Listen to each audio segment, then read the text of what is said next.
Welcome back and thanks for staying with us. Thousands of businesses have been affected and billions of rands lost due to the unrest in eThekwini. The violent protests and rampant looting have led to the shortage of fuel and some basic goods. For more on the impact of the unrest in the city, I'm now joined by Executive Mayor of the city, Mxolisi Kaunda. Mayor Kaunda, very good morning to you. Thank you so much for your time. We've just learnt that President Cyril Ramaphosa will this morning be undertaking an oversight visit to KwaZulu-Natal after earlier having learnt that Police Minister Bheki will no longer be going there. What are some of the expectations as the President comes to KZN to have a look at the impact of the looting, the violence, and some of the, the impact of the deaths that we've seen, especially in the Phoenix area? Thank you very much, Paul, for having us in the program. We as city leadership and people of eThekwini, our primary objective now is to rebuild and reconstruct our economy. As we speak, we are hard at work. Many organizations, NGOs, CPOs, businesses, Santaco, and community structures, they are busy cleaning our city because we acknowledge that the damage that has been caused, it requires all of us to put our concerted efforts to rebuild and also restore law and order and stability in the city. So what we are actually doing now is also to continue with the series of engagements of communities, especially where the issues of racial tensions have been cited. So we are engaging with those communities. As we speak now, we are here at the Durban Central.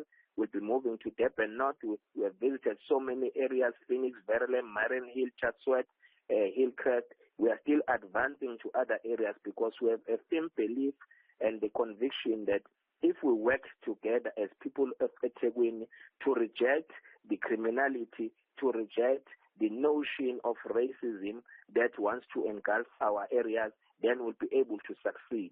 And we are also acknowledging that communities that organize themselves, mobilize themselves to ensure that they secure their properties, they secure businesses.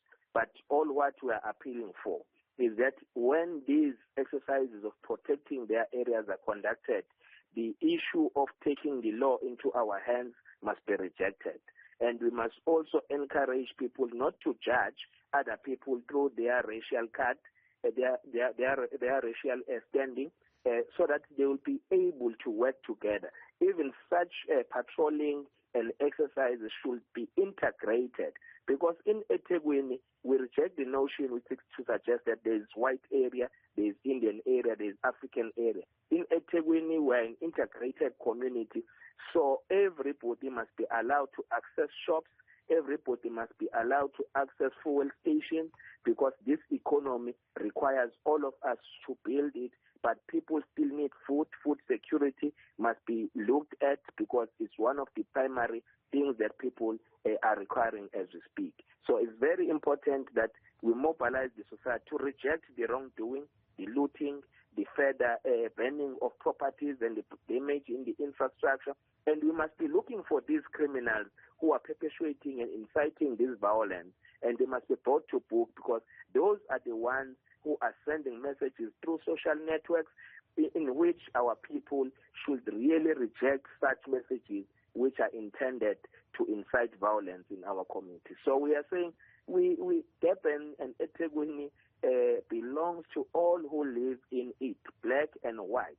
So therefore, let's come together, our unity of purpose in rebuilding, reconstructing the economy, which must serve is all people.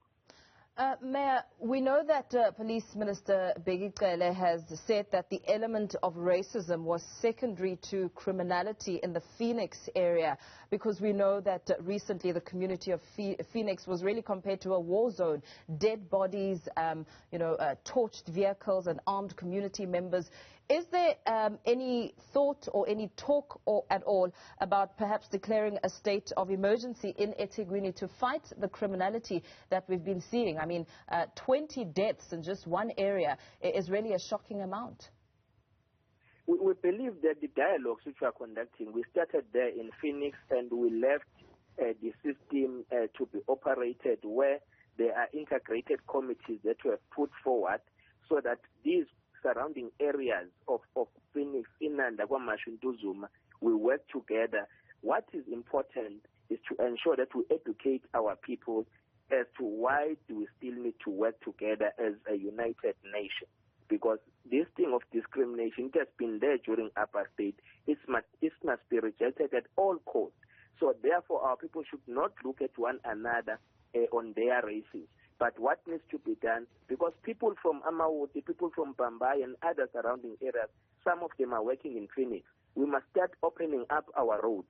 We must allow trucks to bring bread and milk and other things so that we start rebuilding the economy of our city and also restore some jobs, because we also acknowledge that it will take some time for other companies to recover from these big major damages that they've experienced during this unrest. But we need to support the businesses to reopen, those which are possible to open now, but also assist the transportation and logistic industry to access our areas, to also open our roads for ambulances so that people who need to be taken to hospital and the doctors themselves to be able to access hospital to save lives.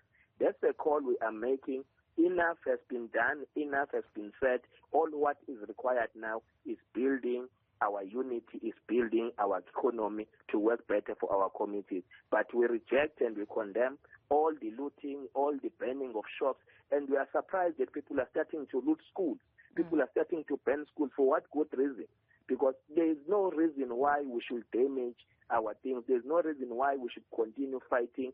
So let's allow the law to take its course, and police and the SNPF will be on the ground working with our community structures in ensuring that it guarantees the safety of our communities. And those areas where people are still barricading, we are calling for them that let's be having an integrated patrolling, but ensuring that we open up the economy now so that we can start rebuilding moving forward. Mayor, you speak about opening up the economy. Are you able to count the impact of the damage, especially on business, and how it's affected, the day-to-day conduct of business, especially as we learn of the snaking queues around the province? Yes, if you look at the magnitude of the damages, they are severe. More than 1 billion stock for now. We are still counting. More than 1 billion stock have been damaged and then be looted. More than 15 billion rands on the damages of the shops around the area. More than 50,000 informal traders who have been affected, who have been making means of living.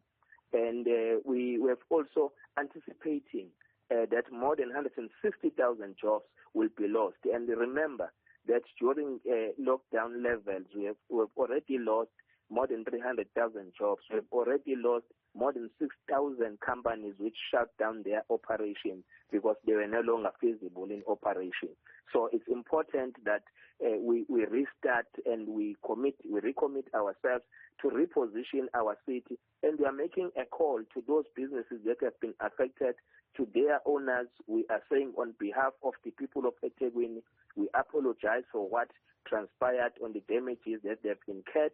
We also apologize to the families that have lost their loved ones for their losses, and we express our heartfelt condolences to them. But we are also encouraging more of concerted efforts, businesses coming forward, the donors to donate food to poor communities.